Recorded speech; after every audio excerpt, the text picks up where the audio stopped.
The yellow sticker on the loaf reads £1.20, reduced from £4.20, and the pensioner's hand trembles slightly as she places it on the conveyor in a Sheffield Tesco at 8:47 p.m. on a wet Tuesday in late November. The strip lights hum overhead in that low fluorescent drone that never quite stops. The scanner blinks. The conveyor whines beneath the plastic. Behind her, the self-checkouts beep in their fluorescent row like a chorus of small machines counting coins that are not theirs. The smell of warm rotisserie chicken drifts from the hot counter near the entrance. The wire basket she carried in is cold and heavy in her left hand, the metal slightly damp from the rain she walked through to get here. Number 25, the halfpenny mental tally, the running total kept silently in the head as a hand reached across the counter for a tin of corned beef. A domestic science teacher working under the Manchester Education Committee around 1948 drilled it into schoolgirls with a pencil stub and a folded list torn from the back of a Bisto envelope. Add as you go, round up, never down, drop one item before the till, never overshoot the housekeeping tin. The Pitman Domestic Economy textbook of 1949 made it doctrine across grammar schools and secondary moderns alike.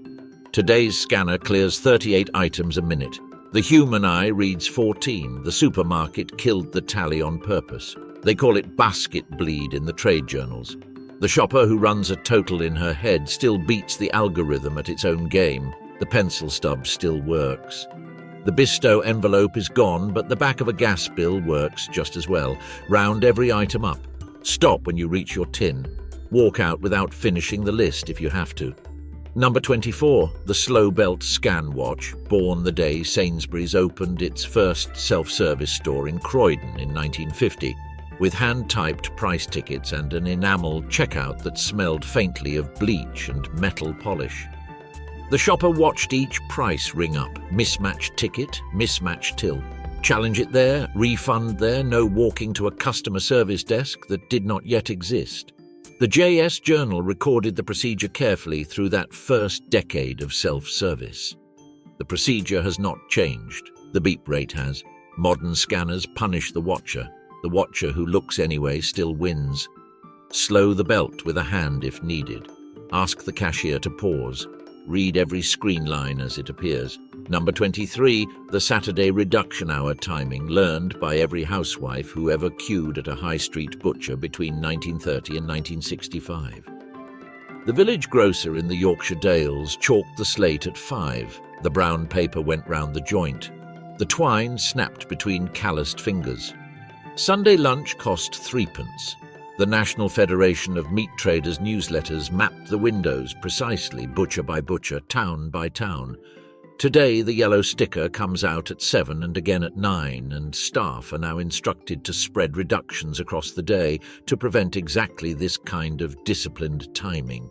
The trick survives. The shopper just has to learn the new clock, watch one store for a fortnight, note the times, return at those times. The pattern reveals itself within weeks. Number 22, the loose weighed veg substitution, the grandmother's habit of taking carrots from the open crate rather than the netted bag. Brass scales, a brown paper twist. A greengrocer near Covent Garden, writing in the Greengrocer's Gazette in 1958, knew the loose price was always the secret price. Modern unit comparisons still prove him right. Pre-packed carrots run 30 to 40% dearer per kilo than the loose pile 2 feet away. Loose lines have shrunk on British shelves by a measurable margin in the last decade. The bag is the trap, the crate is the truth. They want you in the bag. Take the loose onion, take the loose potato. Weigh it yourself at the scale point. The savings stack quickly across a full trolley. Number 21, the broken biscuit tin request, asked at the co-op counter and the maypole between the wars and well into the 70s. A square tin of Crawford's, mixed, half price by weight. The counter assistant tipped the broken ones into a paper sack with a small tin scoop. Children fed for the week on what would otherwise have been swept into the bin. The damaged stock still exists.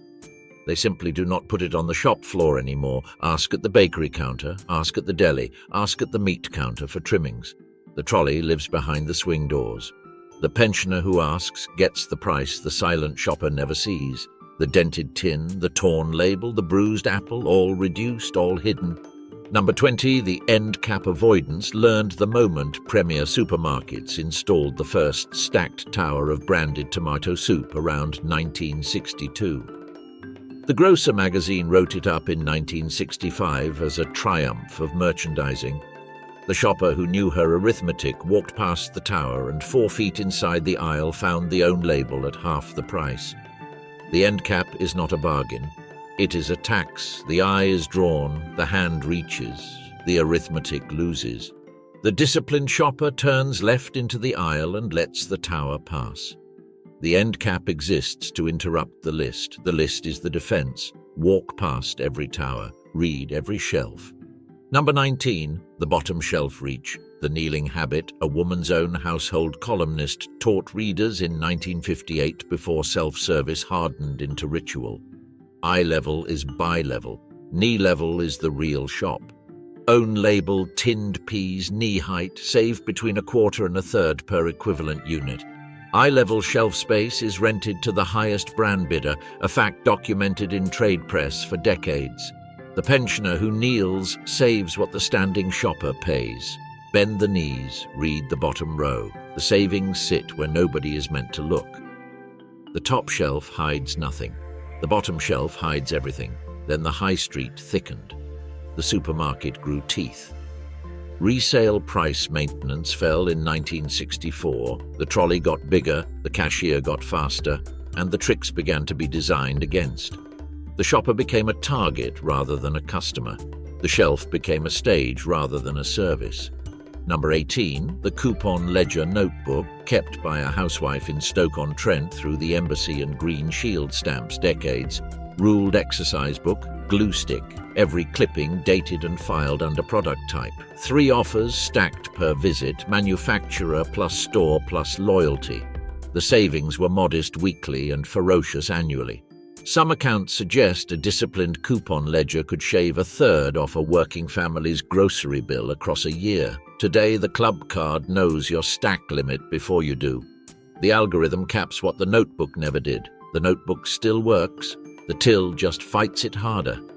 Clip every voucher that comes through the door, date it, file it, use it before it expires. Number 17, the 2-basket strategy, articulated in IGD shopper behavior studies after 1970. A pensioner shopper in Birmingham knew it instinctively. The wire basket forces selectivity. The trolley forgives volume. After 65, no trolley. The basket cuts a 15 to 20% spend reduction across a year. A trolley is a budget multiplier in stainless steel. The basket has a weight limit, the arm has a weight limit. The shopper who walks the aisle with a basket walks out with what she came for and nothing more. Refuse the trolley at the door, take the basket, let the weight be the warning. Number 16, the unit price cross-check made enforceable by the weights and measures legislation that followed 1979. A trading standards officer in 1980 knew the per 100-gram strip in the corner of the shelf ticket was where the real price lived. Squint at it, read it. The family-sized box is dearer per gram in well over half of cases. The bigger box is rarely the better deal. They know you do not read. The pensioner who carries reading glasses to the supermarket carries a weapon per 100 grams, per litre, per egg. The numbers are there. They are simply made small. Compare 2 boxes side by side every time. The smaller often wins. Number 15, the reduced to clear freeze, born the moment the domestic chest freezer arrived in mid-1970s British kitchens. Good Housekeeping's freezer guides of 1977 made it a household art. The yellow sticker at 6, home in 20 minutes, freezer bag, biro date, £1, 20 mints at 35 pence, 3 weeks of cottage pie from a single trolley walk. The freezer was once a defensive weapon. Today, it is a luxury, and chains have tightened reduction policies repeatedly since 2019. Some stores now begin reductions later, in smaller increments, designed to discourage the disciplined sweep. The trick still works. The window is just narrower.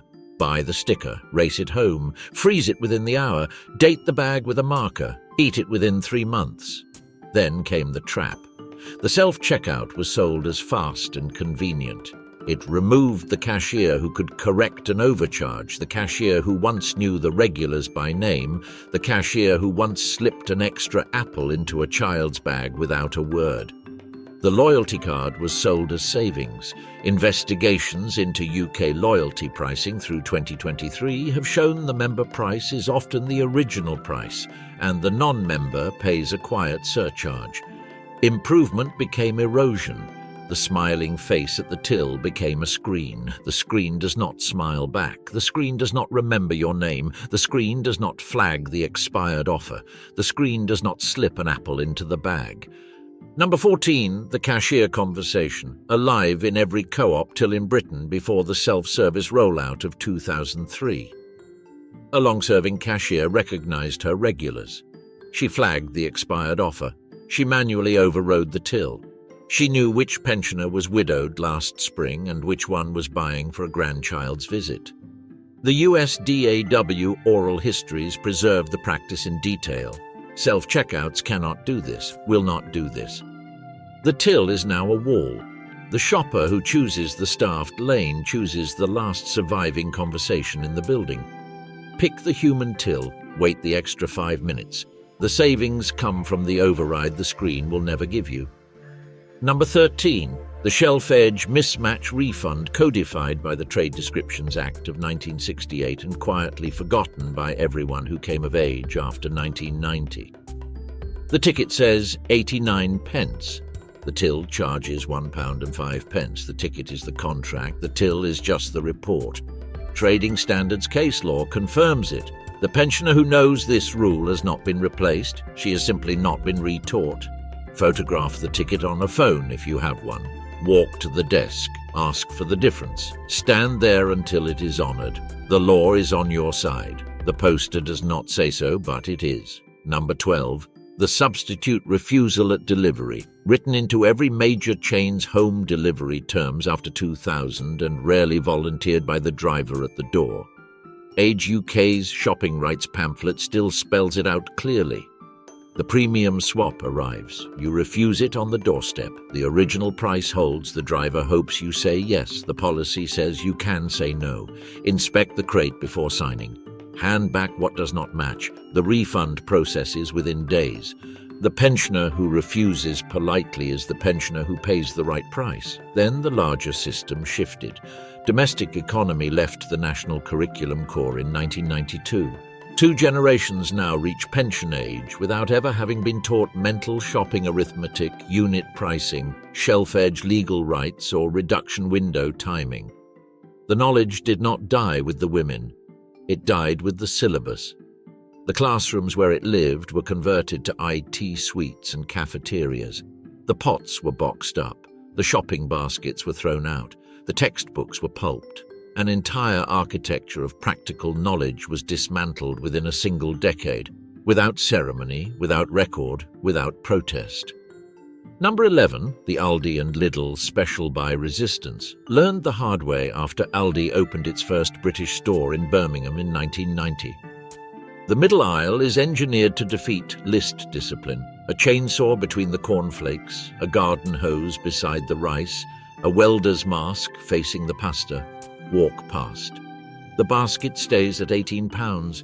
The trade calls it the aisle of forgotten purpose for a reason. The list is the shield. The list is the weapon. The list does not include a chainsaw. Write the list at the kitchen table. Carry it folded. Read it before every aisle. Number 10. The bulk buy false friend exposed in which unit price studies through the 2000s and 10s. The 24-pack of toilet roll on offer. Calculate per roll. The pack of 4 sometimes wins. BOGOF is sometimes bogus. The multi-pack discount is a habit, not a guarantee. The pensioner who carries a calculator carries the only honest scanner in the building. 2 for £3 is not always cheaper than 1 for £1.40. The arithmetic is the only umpire that does not work for the supermarket. Divide the multi-pack price by the unit count compared to the single price. The result tells the truth the sticker hides. Number 9.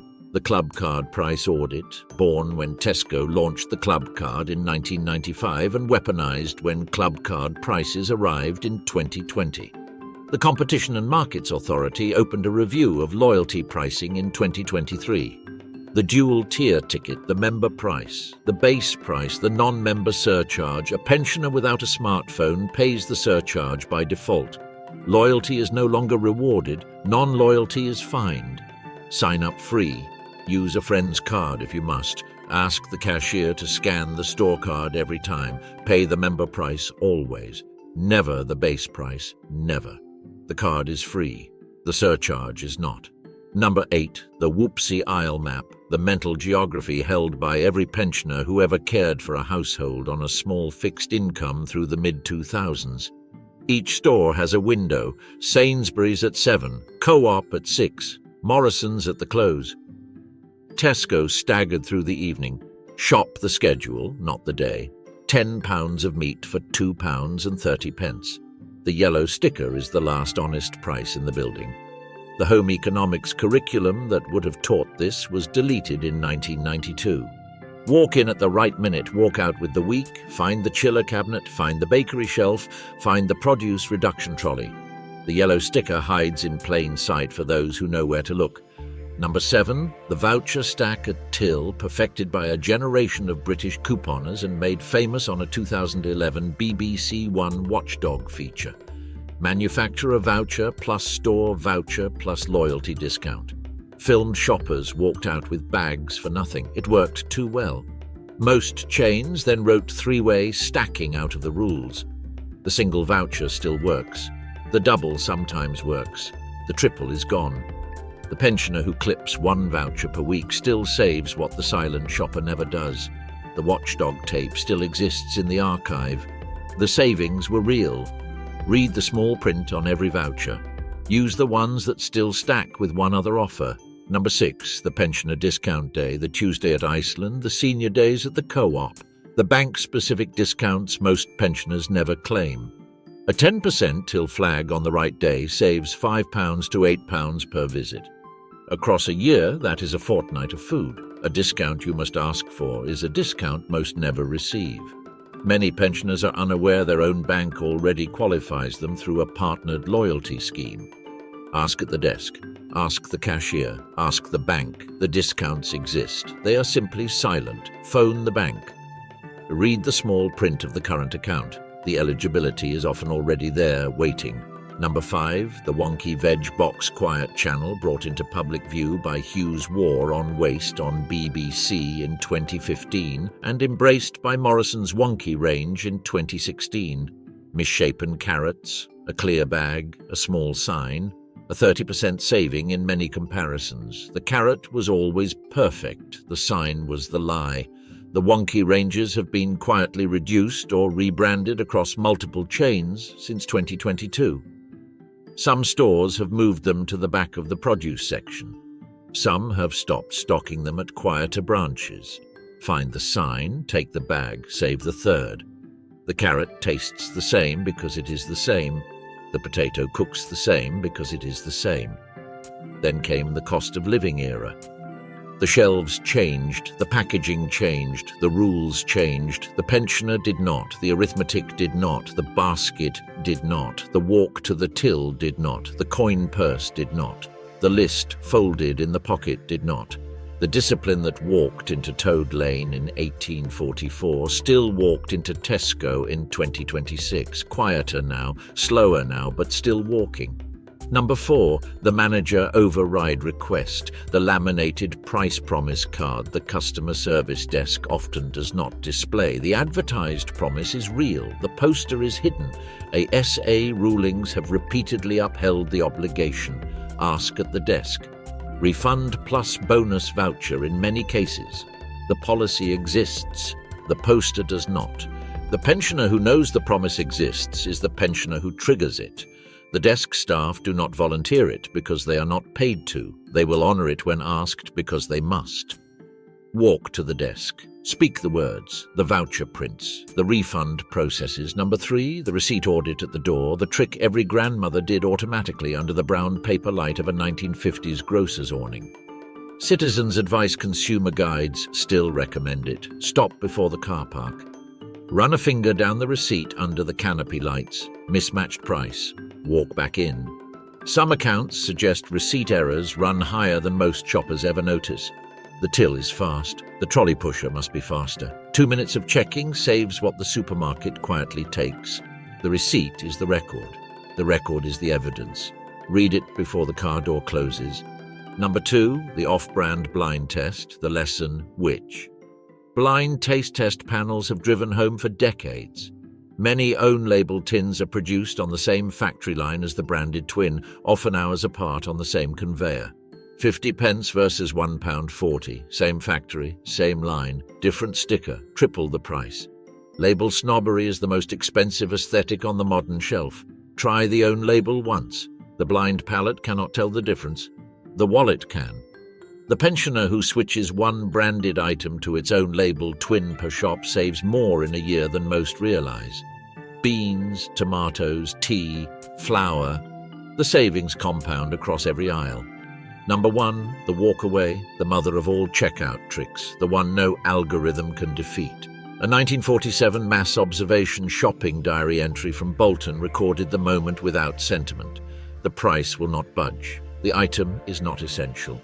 Set the basket down on the customer service desk, walk out. The till's only fear is an empty belt. The pensioner who has never walked away has never controlled the shop. The pensioner who has saved everything. The walkaway is the final trick because every other trick depends on it. The arithmetic is meaningless if the body cannot leave. The basket goes down. The feet move. The shop ends. No item is essential when the price is wrong.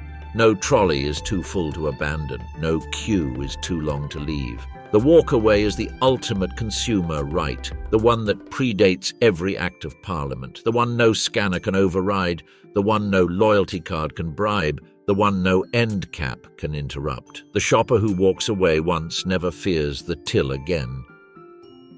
The elderly woman in the Sheffield Tesco at 8:47 p.m. sets her basket gently on the conveyor. 4 items, £6.30 in coins counted at home on a scrubbed table beneath a kitchen lamp the colour of pale butter. The yellow stickers are out across the chiller cabinet, but she is not reaching for them tonight. She is doing the mental arithmetic her mother taught her at the kitchen table in 1962, the arithmetic nobody teaches now. The running total her grandmother had taught her mother in a co-op aisle in 1934. The running total her great-grandmother had carried in her head out of a Lancashire mill town in the last winter of the Great War. Her cashier, one of 3 left in the store, recognizes her and waits. Behind her, the self-checkouts beep for the next customer and the next and the next, the rhythm of a system that does not pause. The strip lights hum. The conveyor whines beneath the plastic. A single unscanned yellow sticker loaf rides the belt past her position, unclaimed, the light moving beneath it through the small gap, no hand reaching out. Her coin purse closes with a soft metallic click in the quiet between beeps. The receipt prints in a long, narrow strip. She checks it before she steps away from the till, finger running down the column under the canopy light, lips moving silently as she reads each line. The arithmetic holds. The shop ends where she ends it. Outside, the rain has stopped on the wet tarmac, and the puddles reflect the supermarket sign in fractured red. The trolley returns to its rank with a dull metal knock. The basket goes back on its stack near the door. The store keeps trading behind her, every till live, every screen lit, every shelf filled. But the discipline she carried in walked out with her, the way it once walked into a draper's shop in Toad Lane, Rochdale, on a December evening in 1844, the way it walked through the co-op aisles of the 1930s and the self-service stores of the 1950s, and the freezer-stocked kitchens of the 1970s, and the way it has walked, quietly and unrecorded, through every British high street since. The wire basket on the stack is still slightly warm where her hand had held it, the metal cooling slowly in the November air drifting in through the automatic doors. The yellow sticker loaf rides on past the empty till and circles back beneath the strip lights, untouched, waiting for a hand that knows the arithmetic, waiting for a shopper who remembers the trick, waiting for a pensioner who was taught what nobody teaches now. The conveyor whines, the scanner blinks, the store breathes its quiet electric breath. And somewhere in the silence between the beeps, the discipline waits to be remembered.